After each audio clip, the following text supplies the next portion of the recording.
All right, great evening, Roadrunner families. Thank you for joining me this evening.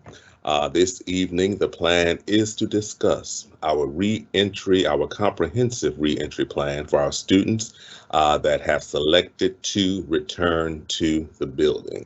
The chat is available if you have questions. Place your questions in the chat, and at the end of the presentation, I will work to answer those questions for you. Once again, thanks for joining us. Again, this evening we're discussing the student reentry plan for our parents, for the students that are planning to return to the building, which is scheduled for March 8th. March 8th. All right.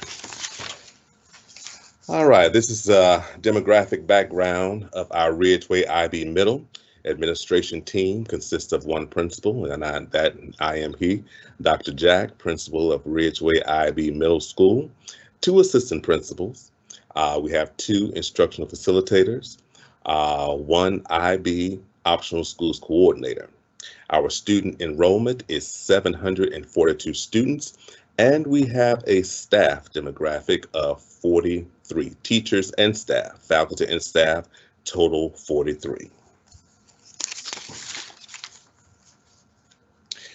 All right, this slide outlines the school's current and pending reality.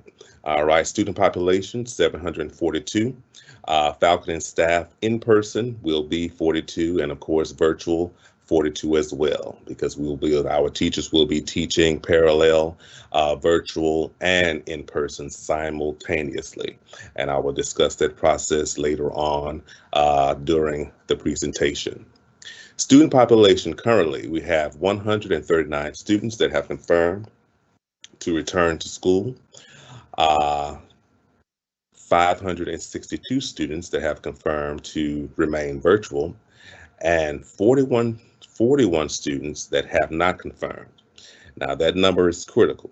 My office staff will be contacting parents tomorrow and walk you through the process of making your selections. Those parents that have not selected in person or virtual, which means you have no selection on file in Power School. So my staff will be contacting parents tomorrow for those who have not made a selection, and we'll walk you through that process. And also, I will also discuss if you decide to change your learning option, what that would look like. That would be later on in the presentation as well. All right, what do we know about COVID-19? COVID-19 is mostly spread by respiratory droplets released when people talk, sneeze, or cough. The virus may spread to hands from contaminated surfaces and then to the mouth or nose, causing infection.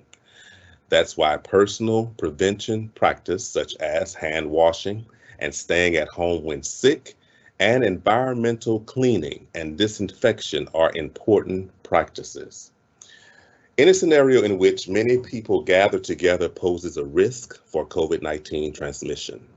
While children generally experience mild symptoms with COVID-19 and to date have not been found to contribute substantially to the spread of the virus, transmission from even those mild or no apparent symptoms remains a risk. We are learning more every day regarding COVID-19 in children, teens, and in school settings, and using the data and research to make school guidance and approach better. Symptoms may appear 2 to 14 days per the CDC after exposure to the virus. People with these symptoms may have COVID-19, experience fever above 100 degrees, 0.4 degrees, chills, vomiting, coughs, loss of taste, smell, trouble breathing, and diarrhea. All right, here on this slide outlines the enhanced health and safety protocols as a result. All right, increased cleaning. All right, all common areas will be thoroughly cleaned and disinfected at least twice per day. Thorough cleaning and disinfection of all frequent touched areas at least 4 times per day. daily restock of tissue, paper towels, hand soap, and hand sanitizer dispensers, safeguards to limit the spread of the germs, temperature and health monitoring for all students, staff, and visitors. Those with a fever or symptoms will not be allowed to remain at school or work. Isolation areas designated for individuals with symptoms. Social distancing markers in all buildings reduce class transitions and reduce visitor volume, limiting class interactions and gatherings. Hand sanitizer stations in all common areas and hallways. Frequent opportunities for hand washing. Use of personal PPE, personal protective equipment. Face mask requirements for students, staff, and visitors will be based on current guidance from the CDC and the Shelby County Health Department and local government ordinances.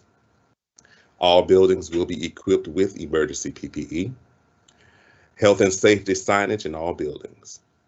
Social distancing, floor decals, visitors entry guidelines and mask requirements, and hand washing steps to avoid germs and stay at home when sick. Those are the enhanced health and safety protocols per the CDC and the Shelby County Health Department. Next slide, Scott. Now, preparing for re-entry. Let's look at that. As I stated in the beginning, currently we have 139 students that have selected to return in person, 562 students that will remain virtual, and 41 that have not selected an option. And as I stated, my staff will be contacting those parents to walk you through that selection choice, because that's very, very important for our planning, for our rosters, and for our prep for that particular day, that we know how many students are returning so we can plan accordingly and be set and ready for our kids that are returning March 8th. All students will maintain their teacher of record whether in person or virtual. Classes of 14 or more are students that arrive with no option selected will be placed in an overflow room not with their teacher. So that's why it's important. That's important that your option is selected, whether you select in person or whether you select virtual.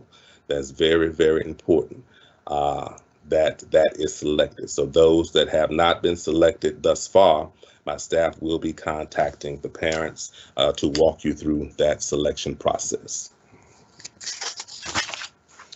All right, next slide is an example of a teacher homeroom roster, students or what have you, and the options that they have selected. And that's important for accounting, that we'll know which students that are scheduled to be in person so we can record that attendance accordingly, and those students that will be virtual, so that can be recorded accordingly as well. That's just an example of our homeroom rosters thus far. All right, next, Ms. Calhoun. All right, how is Ridgeway IB Middle making in-person learning safe? Restrooms. Students will social distance when using the restroom. All restrooms will be disinfected throughout the day. The normal process of restroom breaks will not occur, where students line up in the hallway, restrooms, that will not occur. No more than 2 students will be allowed to enter the restrooms, and of course that process will be escorted and monitored. So for instance, to the restrooms and back to the classroom. Water fountains, to lower the risk of infection.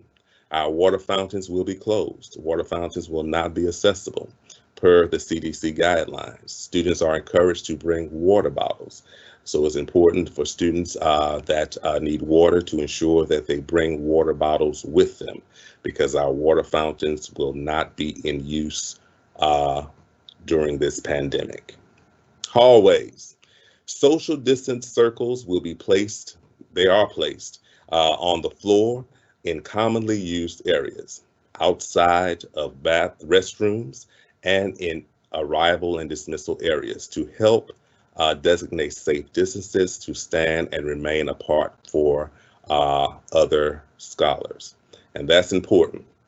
When students arrive, there will be social distancing marks outside as well as in the building, and it's very, very important that they remain on those particular marks. Of course, we have faculty and staff in place to ensure that that does occur.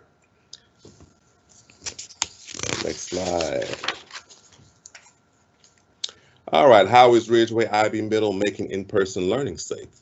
Okay, these are the safety precautions for classrooms and schedule.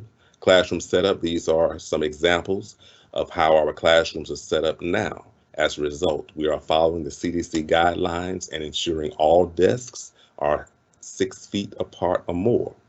Most classrooms will have 12 or less students as a result of those guidelines. COVID protocol. Let's take a look at this slide. All right, I'm gonna give you a moment to take a look at this slide. This is the protocol. If a student tests positive for COVID-19, and if a student arrives to school off the bus and fails the temperature check. So I'm gonna give you a moment to review those protocols.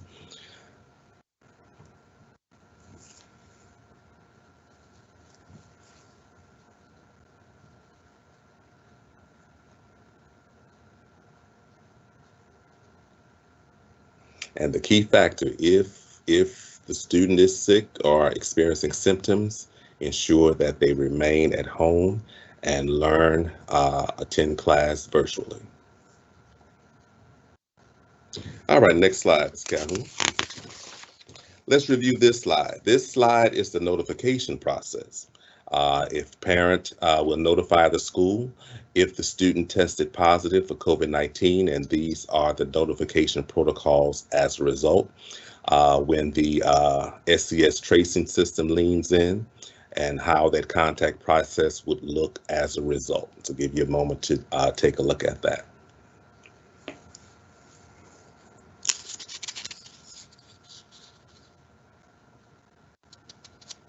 So with those two systems, you see they are prescribed. They are prescribed systems as relates to if a student tests positive for COVID-19.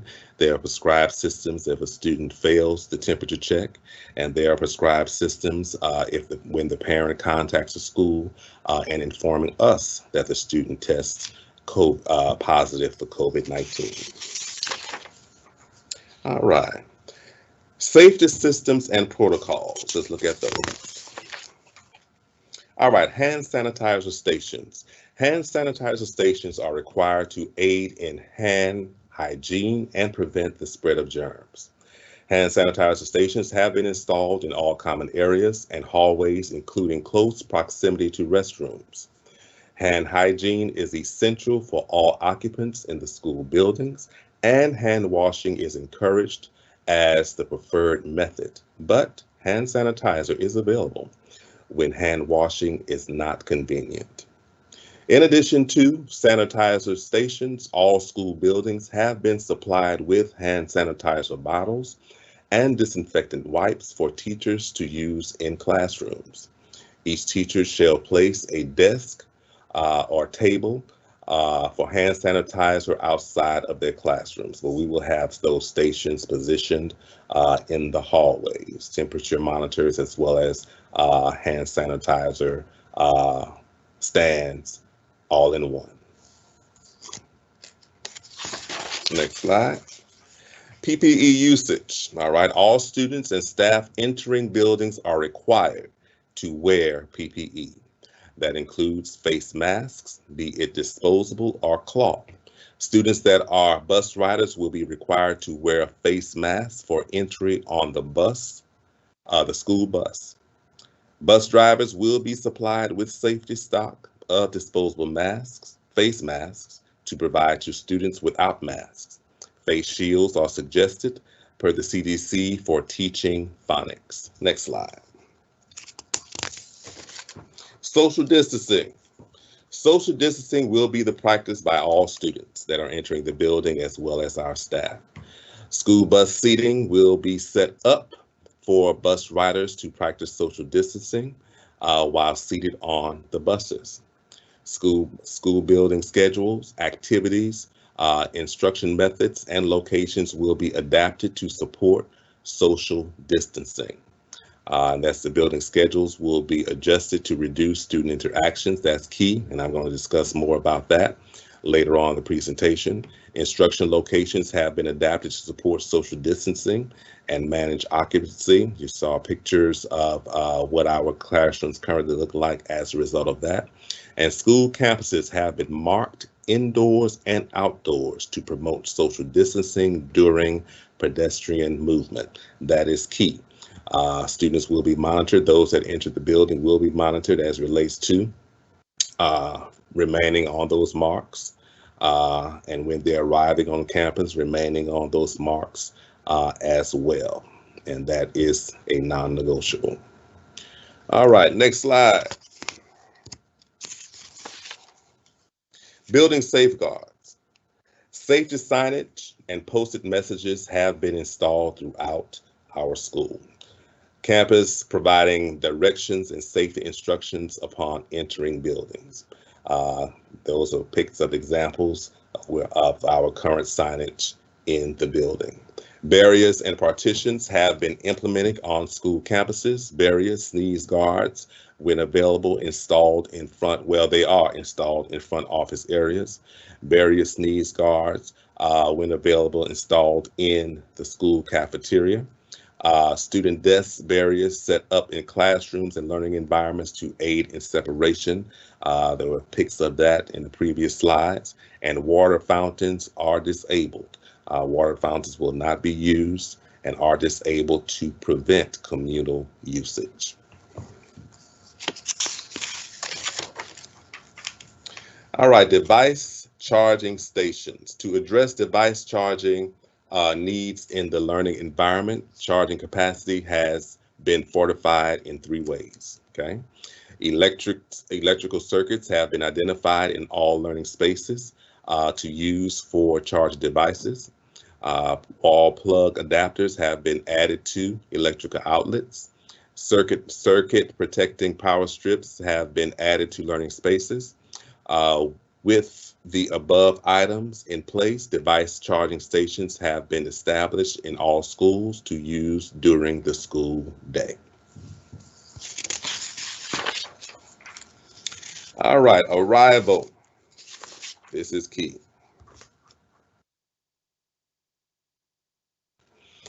All right, here are the logistics for arrival and dismissal at our Ridgeway Ivy Middle. The arrival and dismissal will be different as a result of the pandemic, okay?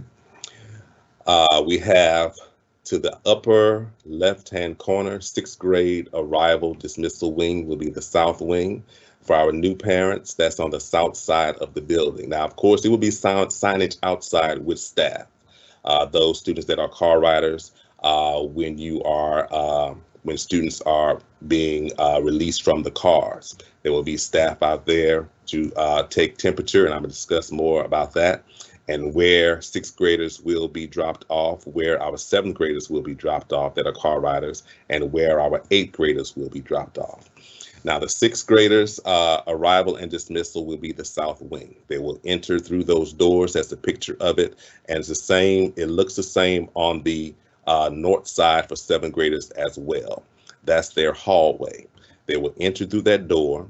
And then the right picture is what the hallway looks like. So they will enter through that door and directly to their classrooms. They will also dismissal.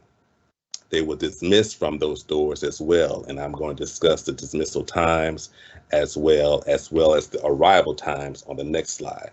Our 8th graders, that are coming in person, they're going to enter through the front entrance, but they're going to use the right door that's leading to that right stairwell, because the 8th grade pod is on the north side, north side upstairs. But these are the entry and dismissal areas for our students when they arrive either walking and when they arrive as car riders.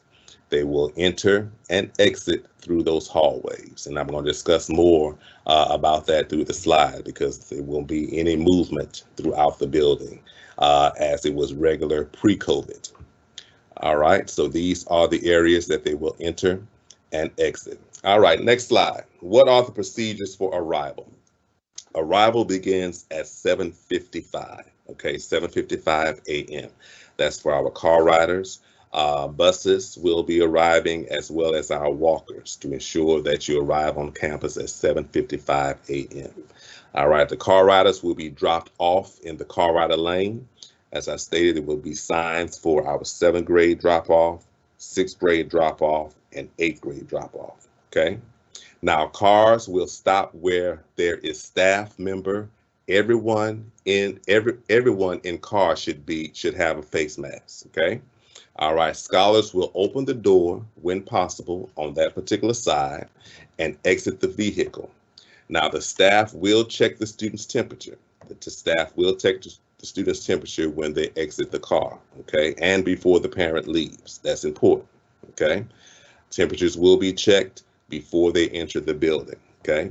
Now, if the student does not have a temperature, they may proceed to their grade level entrance. The staff will be there to escort them, to lead them through to their grade level entrance, okay?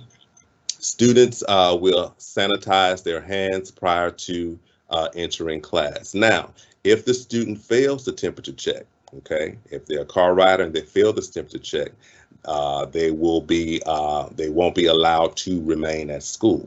So the students will go get back in the car with the parent, and of course they will continue with their learning virtually on that day. If they fail the temperature check, they won't be allowed in the building. So that's why it's important, when the parent drives up in the car, the staff member is going to take the temperature before the parent leaves.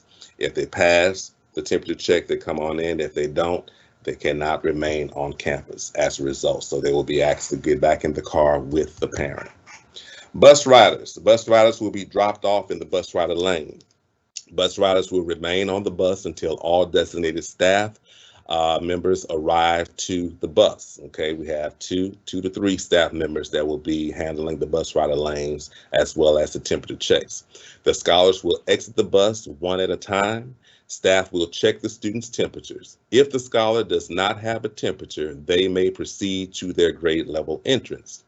If the scholar has a temperature, all right, of above 100, they fail the temperature check, they will be escorted to the COVID safe room. Okay, we have the COVID safe room that's located near the exit in the school.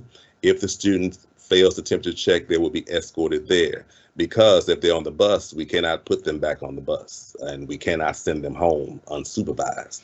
So if they're riding the bus and they fail their temperature check, they will be escorted straight to the COVID safe room, and the parent will be contacted to pick up the student for that day. And of course, following the protocol that was on the previous slide as relates to the failing the temperature check process. Again, students will sanitize hands prior to entering any areas. Walkers will walk to their grade level entrance and stand on the social distance markers. There are social distance markers outside and around the building on the sidewalks. Before arriving to your grade level entrance, students should put on their face masks. So when they arrive on campus, if you're a walker, ensure students must have their face masks. Those are the students that are planning to return. Walkers will stand in line following the social distance markers on the ground. Staff will check the temperatures. If the scholar, once again, the process, if they pass the temperature check, they will be escorted. They will be allowed to enter the building through their hallway and go directly to their class. If they fail the temperature check, they will be escorted by personnel to the COVID safe room, and that parent will be contacted to pick up the student. All right. Next slide. This next slide is a video provided by Shelby County Schools that outlines the safety precautions and the procedures for all bus riders, for those students that are returning in person that ride the bus.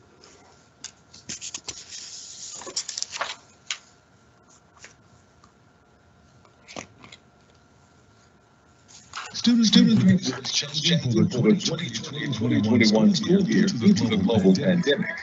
Parents must decide if they want their child to continue to ride the bus or find other transportation option for their students. Any student who chooses to ride the bus must wear a mask. Temperature checks will be performed once the child reaches the school. We realize that the summer heat can cause the body temperature to rise, so if a student has an elevated temperature, they will be checked again before being placed in an isolation room. To ensure proper sanitation, we will be cleaning and disinfecting buses between routes and at the end of the day. We are stronger together. Coronavirus will not defeat us. We are 901.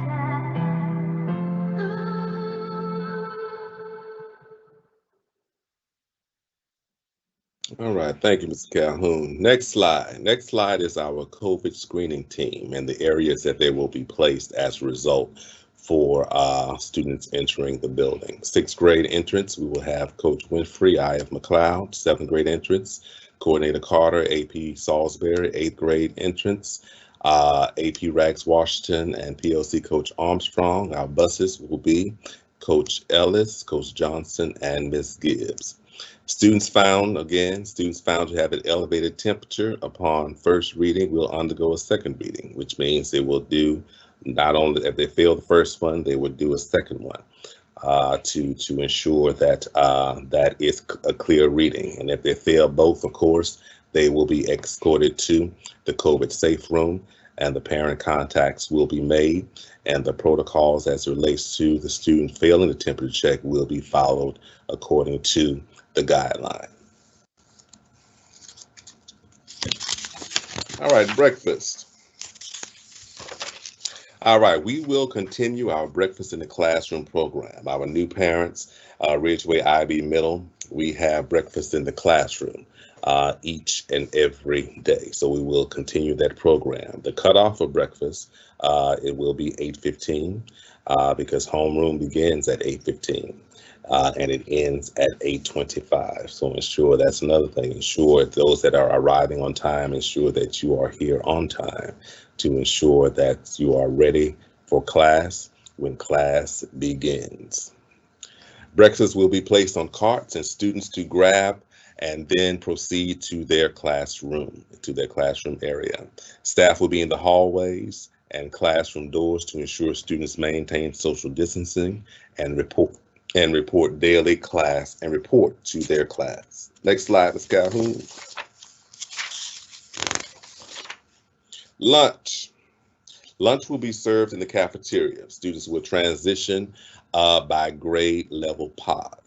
And that will be a different movement than regularly, which means that the students will be grouped together, moving to the cafeteria, and be grouped together leaving the cafeteria. That's to ensure in the event of contact tracing, we will know who the student was in contact, where they were, or what have you as such. So the sixth graders will eat together, seventh and eighth grade pods will eat together in that location. Students will be seated one or two to a table across from each other. If it's two to a table, they will be seated across from each other in the cafeteria. Expect a combination of grab and go or hot lunches, hot meals. Virtual parents will still be able to pick up meals at the school site at those designated days. So virtual parents, that will still continue with the meal pickups on those designated days. Transitions and class changes. All right, this is key.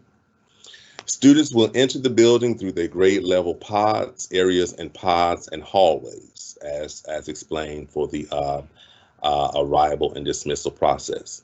No physical transition between core classes and no locker use. Backpack and all personal items will stay with the students to minimize contact tracing. So when the students arrive during that day, they will remain in that class. They will not be transitioning during their core classes. And they will not be using lockers, no locker uses. Those that have backpacks, they will keep those backpacks with them at their desk along with their personal items. And we're going to talk more about that because there will not be any sharing of any items from the teacher to the student and from the student to another student. Dismissal will be staggered. We're going to talk about what that's going to look like. Bus riders, then our aftercare, then sixth and seventh grade pod will be released together because they're on opposite ends of the buildings, north and south end. And then the eighth grade pod will be released, and will include 6 feet social distancing protocol during their release because we will have staff monitoring that as well. Restroom breaks will be scheduled on a staggered basis and will be aligned with, of course, the CDC guidelines and the Shelby County Schools Health Department. Teachers will transition and not students. This will minimize contact tracing. So when those that enter the building that select in-person learning, they will remain in that classroom. They will not be moving. So it won't be like a regular school where they will be moving from class to class. They will be seated in that area. And they will still be learning virtually. The only thing that's different is that they will be changing locations. If they're moving to in-person, they're just changing location. They will still be on their device with their teacher, but they will not be moving from class to class. When they enter that day, they will remain seated in that room for that day. Exploratory teachers will transition grade level pods. So which means exploratory teachers will transition to that area. The only time a student will move out of that pod if it's for band, orchestra, or choir.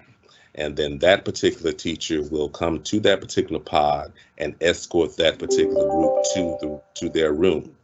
And also, with that transition, they won't be mixing grades. And that's another key to ensure that that the contract tracing is down. So for instance, if it's a choir class that may have sixth and seventh graders in the class, they won't be in that choir room, 6th and 7th grade. For instance, Miss Odom will pick up 6th grade one day, and then her 7th graders will be on virtual as a result of that. And that's important to ensure that the contract tracing is complete and that is minimized with transmission from one area to the next with that pod to ensure that the pods are not mixed with grade levels. Students will remain in their classroom and they remain on their hallway in their pod. Dismissal, what will that look like? What are the procedures for dismissal? Okay, dismissal will begin at 3 p.m. Dismissal will begin at 3 p.m. Bus riders will be dismissed first. Bus riders will be called and released over the intercom, grade level by grade level pods. For instance, 6th grade bus riders, they will be released. Then 7th grade pod bus riders, and then the 8th grade pod bus riders at 3 o'clock. And of course, that will be monitored by staff in their locations to ensure students get there, but more importantly, that they remain socially distanced as they exit the building and enter the bus. Y Care, the next transition at 3:05 will be Y Care. Students that have signed up, registered for Y Care, they will be dismissed by grade level pod as well, 6th, then 7th, then 8th grade. And then they will be, of course, that transition will be monitored by staff. Then the next transition will be the 8th grade pod. They're coming from upstairs on the north end. So the 8th grade pod will be released, and they will be released and exit from the same entrance where they entered. They will exit the same way in front of the building. So 8th grade parents that are car riders, ensure that you are there to collect your student, because it's very important. When they exit, they need to get in the cars and need to drive off. As in past, they cannot stand around. We won't have that. I'm gonna discuss that even further. Once they release from this building, the car rider must be there if they ride the car to get in the car and then move through, because the next phase is going to be 3:15. Our 7th graders on the north end and our 6th graders on the south end will be released at 3:15. So those parents ensure that you are in your locations on that north side to collect your students for the cars, as well as the 6th grade parents on the south side to collect your students for the cars. And of course, we will have personnel in those areas to ensure they get to those cars safely, get in those cars, and then drive off. We also have monitors to direct traffic as well. That is key. And the last at the bottom, right here, all students must be picked up from campus by 3:15. By 3:15. All right. Late pickup will violate that in-person agreement. Okay. Days have passed where students have not been picked up on time, and there's no one to supervise them outside at the end of the school day. And then that would cause issues if they're playing around or what have you, connecting with each other. So that's very important. If there are car riders, adhere to the dismissal times to ensure that you are there to pick up the student. If you're not there to pick up the student, of course, that student's name will be collected or what have you, and then the parent will be notified that that student, if they're in person, will return to virtual because they must be picked up on time. That's a safety issue. We cannot have kids together. They cannot be together. They have to be socially distanced, and then at a certain time, the staff leaves or what have you, and students are left unsupervised. So ensure that those particular times are adhered to ensure that they are picked up on time by 3:15 every day, if they're in person. Before and after care. All right, Y Care program. We have Y Care here at our Ridgeway IB Middle, and it's staffed not only by school personnel, selected school personnel that have agreed to work that particular area, but also Y Care staff as well. Now, the program will resume March 8th. That's the first day of in-person learning, March 8th, and we'll follow the CDC and Shelby County Schools Health Department guidelines, which include social distancing, temperature checks, and wearing masks. Those will remain. Teachers and students will sanitize their hands prior to entering and leaving the cafeteria area, because that's where our Y Care is held, and practice physical distancing as a result. Small groups should include no more than 2 students. So when they're grouped to tables, no more than 2 students, and of course, masks must be worn at all times. Teachers and students are required to wear face masks, of course, and face shields. All PPE must be worn properly, which means if you're wearing a mask, it must cover the mouth and the nose. Okay. Registration is open, and that's the link to register those that wish to use Y Care. And of course, the next line is Mr. Calhoun. He is the Y Care supervisor for our Ridgeway IB Middle. You can email him if you have any questions as well for registration. Classroom instruction setup. All right, this particular demographic is a demographic that has been provided by the district according to the CDC guidelines.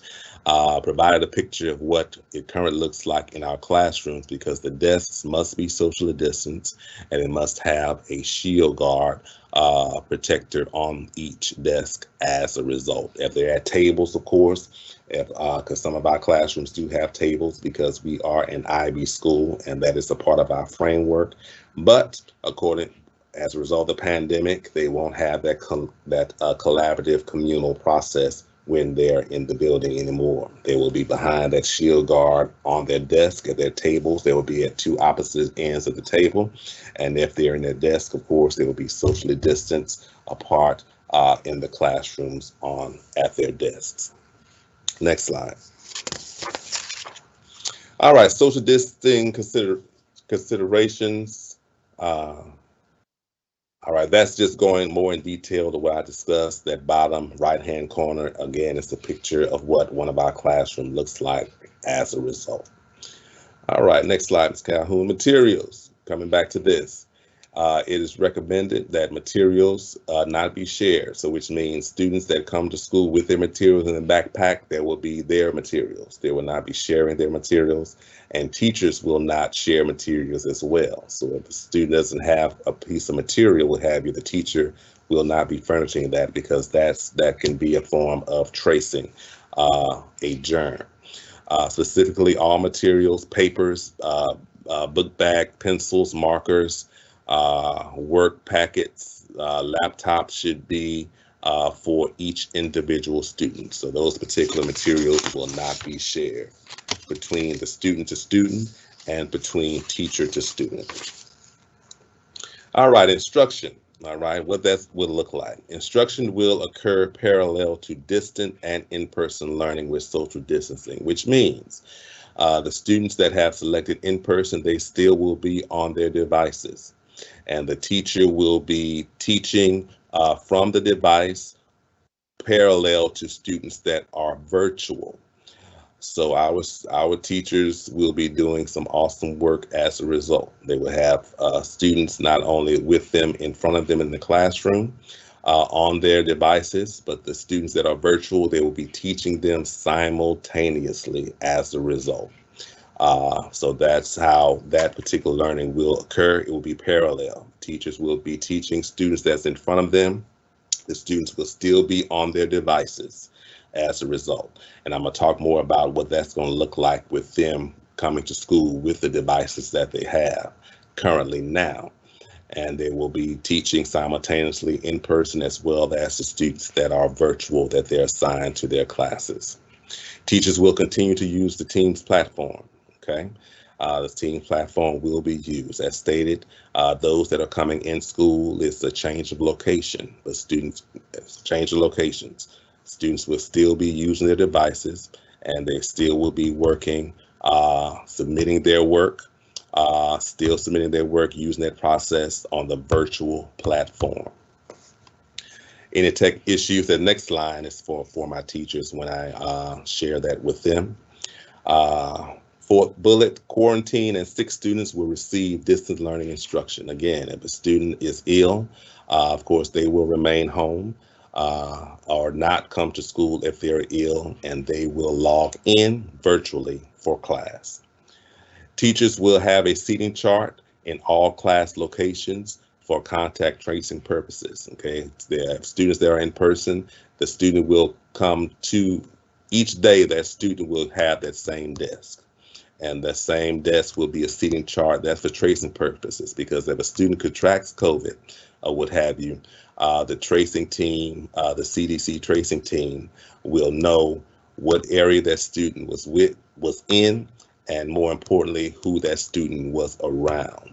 And that's another reason why the students won't be moving, because that will keep down the tracing from them going from class to class, area to area, or what have you. That's why they will remain in that location. So if a student contracts COVID, that particular area only, or that particular room only, will be quarantined according to the CDC guideline, and not the whole school, because they would just be in their particular pods as a result. So again, those that have selected in-person learning, those students will remain in that classroom, and teachers will be rotating as a result. Next slide. All right, asynchronous days. We know this is going on this week. All right, asynchronous learning is going on this week. This means the teachers have been uploading students' assignments for them to complete, as well as an attendance form for them to complete. So Monday, the first day of in-person learning for middle school will be March 8th. So March 8th and 9th will be asynchronous for the virtual students that are virtual. And the purpose of asynchronous for that first and second day of in-person, for teachers to discuss procedures and processes with the students. So the students will be asynchronous on the 8th and 9th of that particular week that are virtual. And that process will continue exactly of what's happening now, where the teachers upload the assignments and students complete the assignments. And it's very important. Let me pause right here. for assignments. It's very important that when students' assignments are assigned and uploaded, that the students complete those assignments. Those assignments are graded assignments. Those assignments go towards their progress for that particular class, which will calculate their matriculation to the next grade level. Attendance as well. Ensure that they complete that attendance form, because that will account for their attendance. If a student has difficulty with complete that form, they need to email the teacher for that to occur. But that's critical. Assignments must be completed. They must be completed at the time that the teacher has stated for that assignment to be completed, and that attendance must be calculated as well. That's very, very important. And that communicate with the teachers with any particular issues during that particular week, that particular time of that particular assignment. It's very important. Students must complete their work, and they must complete their work in a timely manner. All right, next slide. Student devices and classroom instruction. Students that have selected in-person learning, they will bring their fully charged SES devices and power cords daily, okay? So they will bring their devices with them every day, along with their chargers, their power cords with them each and every day. Students will be provided the same headsets daily, and will leave these headsets at school each day. Okay, students will be provided headsets, but they will not take those headsets home. Those that are in-person learning, they will leave them on their desk to be sanitized by their teacher to be ready for the next day. Instructional content and curriculum will remain the same, because the teachers, again, they're just changing location. They will still be learning using their devices. Students with individual instructional technology needs will be assisted, of course, as needed. All right, next slide. Classroom schedule. All right, starting next week, all Shelby County schools will be returning to their regular bell schedule. Okay, of course, our students that are selected in person, they won't return until the 8th.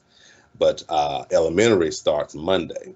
So what the district has done is that have all schools return to their regular bell schedule. So contacts will be made as relates to changing teams if needed, or what have you, teams times or what have you as such.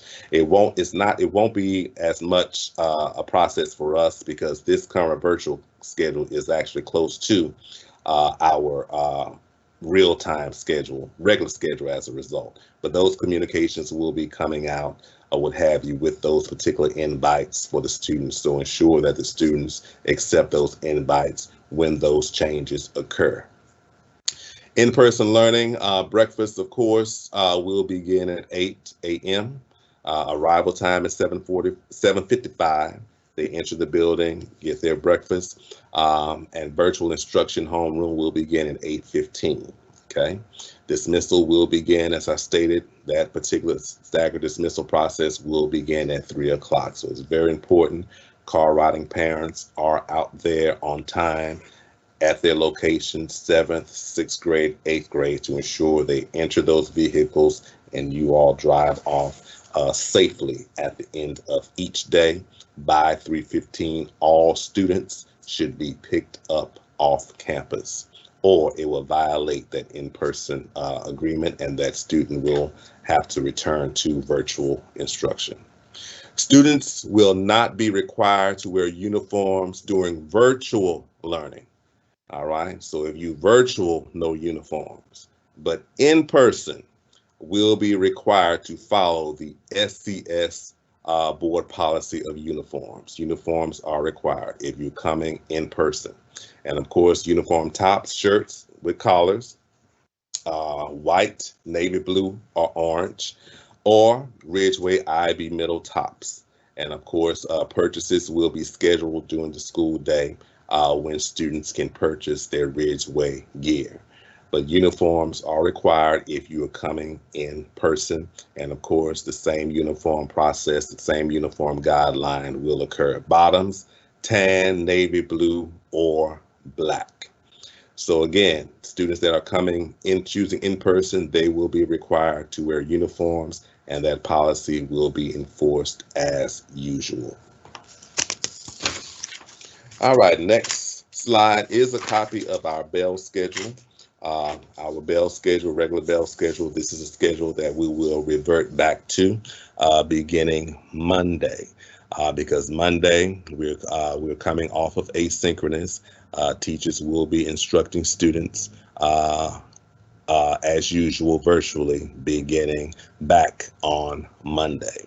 And this will be the schedule that we will follow as a result. And of course, be on the lookout for those invites from the teachers. Next slide, SES discipline policy.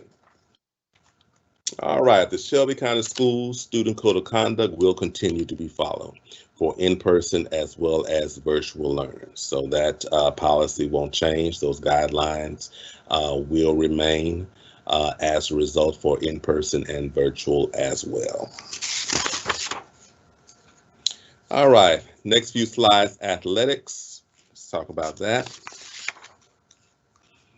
The district is planning spring athletics or what have you, and we're still waiting for guidance on that. Once those guidelines have been communicated to schools, we will communicate with the parents of our student athletes. Our AD Winfrey conducted a meeting with our spring coaches today to go over those CDC guidelines and processes of what practices would look like, what conditioning would look like, and if play does occur, what that would look like as well.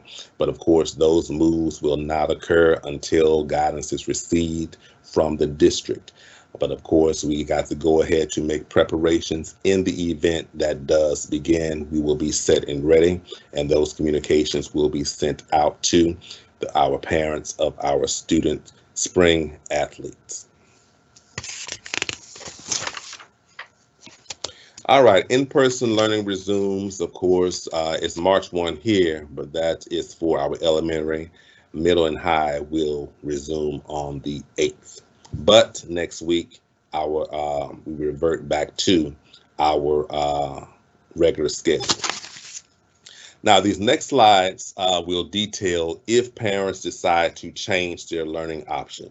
If you are currently in person and you want to change to virtual or what have you, this is the process for that. Those communications can begin tomorrow with our office staff, and they will guide you through that process. Parents can also call the school instead of visiting in person to change their child's learning option, and our staff will guide you through that particular process, because each learning option has to be inputted in PowerSchool, and then that report is generated for us to set our homeroom schedules for our in-person student rosters, homeroom rosters for our teachers, so they could plan accordingly of how many kids they will have in their room for that full day. Again, if you plan on changing or would like to change your learning option from either in-person to virtual or what have you, ensure to contact the school, and our office staff will guide you through that process. And also the SEED office is available as well at that number 416-6007 to guide you through. But our staff, we can handle that.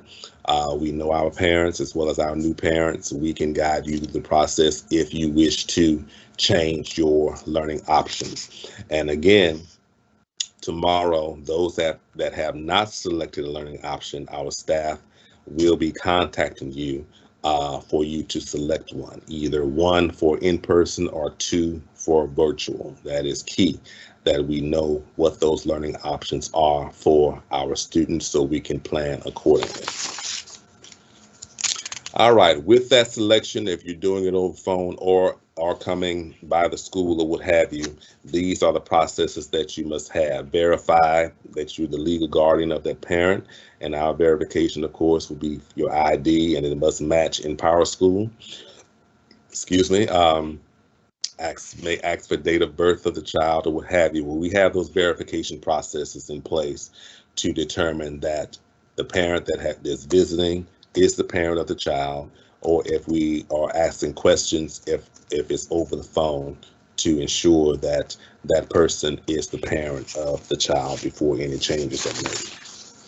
Next slide. Next slide is the copy of the form that either the parent can fill out or our office staff will be filling out when they guide you through that particular process.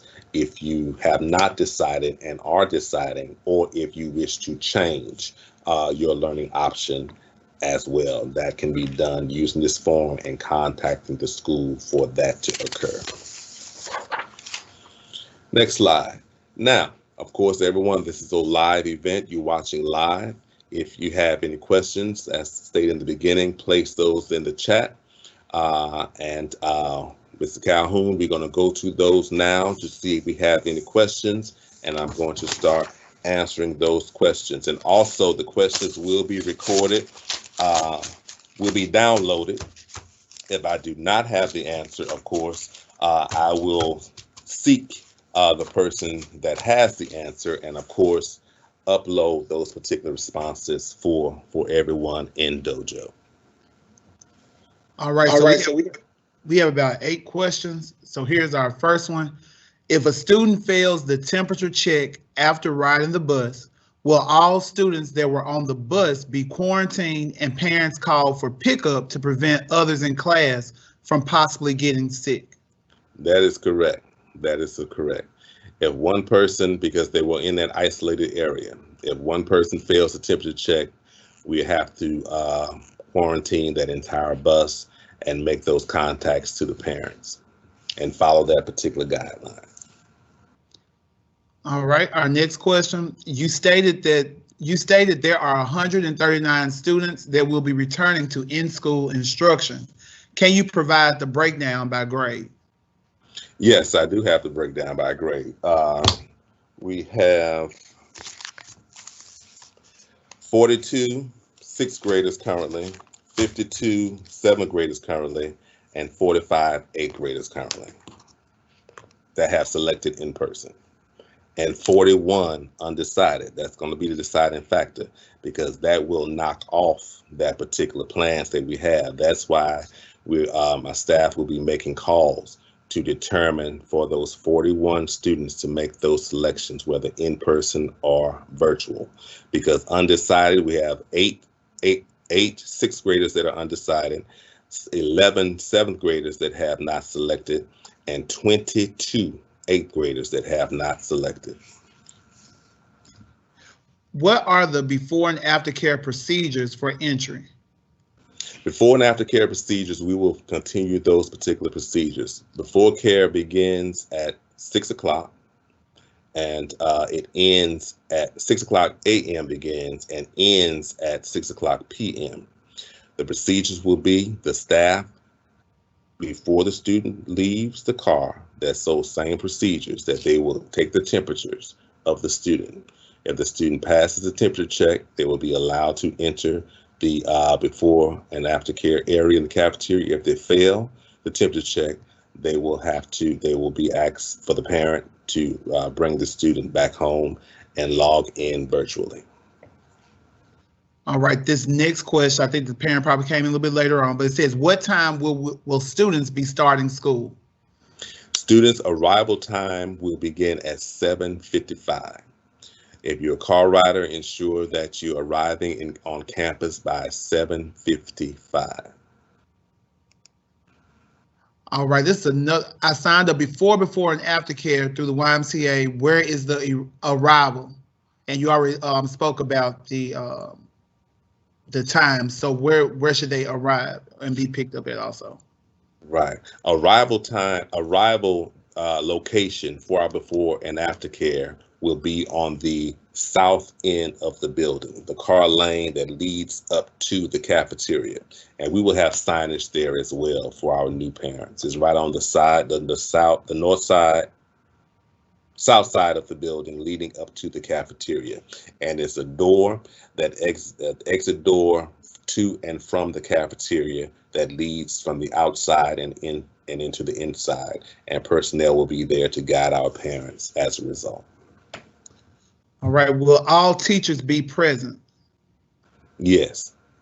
According to Shelby County Schools, all teachers will be present. This one you already answered, but what time will classes start for 6th grade? Yeah, classes will be the same schedule. 8:15 homeroom begins as well, and our school dismissal will begin at 3 o'clock. But everyone should be on campus by 8 o'clock. All right. How do I sign up for my child to ride the bus?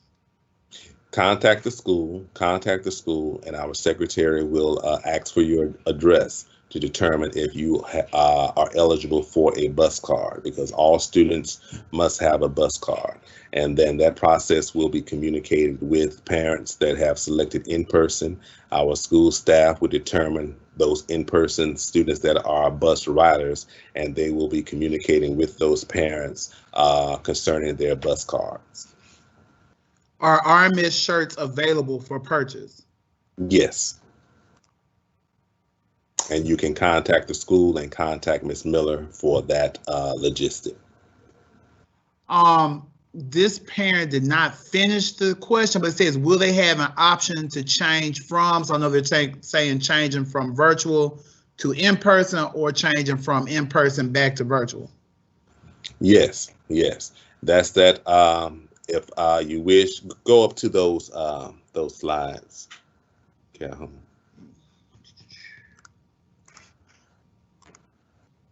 Yes. You want to go with the form? Yes. You go up to the process. Yeah, this is the form. This is the form that the next one. This is the form that you will complete. Call up to school if you wish to change. For instance, if you are currently in person, you will contact the school stating that you want to change from in person to virtual. And of course, our office staff will guide you through this process as relates to the questions to ensure that you are the parent and guardian for the student. And this form will be filled out so it can be uploaded in PowerSchool. So parents do have the option to change from in-person to virtual if they wish. They can make that contact to the school, and our secretary will walk you through that particular process. All right, so besides laptops or tablets, what other materials may be needed for students?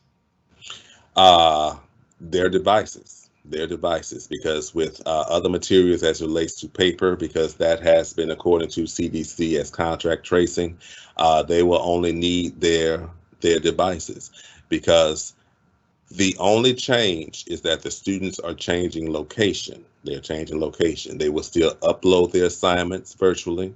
They will still, their attendance will still be recorded virtually, and all the work as well as the instruction will be done through that device. All right. Will we be able to make those changes from virtual to in-person learning later in the school year rather than making a selection now? Yeah, it's important you make that selection now. If you're changing from in-person to virtual, it's important that is done before March 8th. So our homeroom schedules can be made, and we'll know how many kids are coming in the building for lunch purposes, for breakfast purposes, and for teachers setting up their classroom purposes. So it's important that if you're changing from in-person to virtual, that must be done for March 8th, or if you're changing from virtual to in-person, that must be done before that time. And again, want to reiterate, those that are coming in person, students will not be changing classes. They will remain in that room for the full day. The only movement will be the teachers. Students will not be moving from class to class. They will move the only time they will move is to go to lunch, and then they will return to that room. When it's time for restroom break, it will be 2 at a time, or what have you as such. Full classes won't be moving as we did pre-COVID. That won't occur. So when the kids come in, our kids come in that morning, they will remain seated in that desk for the full day. The only time they will move from that area, from their desk, is for lunch. Will there still be lunch distribution for the virtual students? Yes, yes. Virtual students lunch distribution will occur at those designated dates and times. That will still occur for virtual students. This is our first year. How do we find out what time bus pickup is at my location? Yes, you can contact the school. Contact the school. You will either be speaking with Miss Thomas or Miss Washington, but particularly Miss Thomas. She handles our bus information. So you contact Miss Thomas. She will ask for your address or what have you, and in the system will detail when that bus is scheduled for pickup and drop off, and it also will be detailed on the bus card as well. Will there be an option to choose the days of the week they want to virtual learn / in-person learning? No, no. If you choose in person, you are expected to be here in person every day. If you choose virtual, you're expected to be virtual every day. You can't go from one to the next. Can we change the option mid-year, or does this need to be done prior to school entry? That will be full year. The option that you choose will be done for the rest of the school year. What time can they arrive to school? They must arrive at 7:55. 7:55, no later than 8 o'clock. And last question I have, they use their books for majority of their assignments. If they're not allowed to bring books, does this mean more homework for in-person students? No, that particular process will remain the same, because as I stated that they're only changing location. The assignment process, submissions, the instruction will remain, as well as the curricula. So the assignment process, the submission of those assignments will remain the same. Those that are coming in person, they're just changing location. They will still be learning using their device. That is all of the questions. All right. Thank you, Mr. Calhoun. And thank you all for joining us this evening. Thank you all for joining us this evening. And this video is recorded, and it will be uploaded on our website, as well as I'll have to talk to my tech person where other areas we can upload it, but definitely we can upload it to the website for parents' review that were not able to make it tonight. Again, and if you have any questions, ensure that you contact the school. Those of you who are changing your options, your learning options, ensure that you contact the school for that. Our staff can walk you through that particular process. If you have any questions, especially our new parents, any questions about the school, you can contact the office as well. View our website. Our website is updated, as well as our social media platforms. We are on Facebook at Ridgeway IB Mid, Twitter, Ridgeway IB Mid, and Instagram, Ridgeway IB Mid. And those informations are updated on a regular basis. And of course, you can always contact the school for any questions or information that you may have. So be on the lookout. Those that have not selected a learning option, my staff will be contacting you to select that option. If you wish to change your learning option, that process you can call the school to communicate that process as well. And again, we must have those particular numbers solidified, just as I gave out how we know how many 6th graders are coming, how many 7th graders are coming, how many 5th graders have selected in person, and we know how many will be virtual.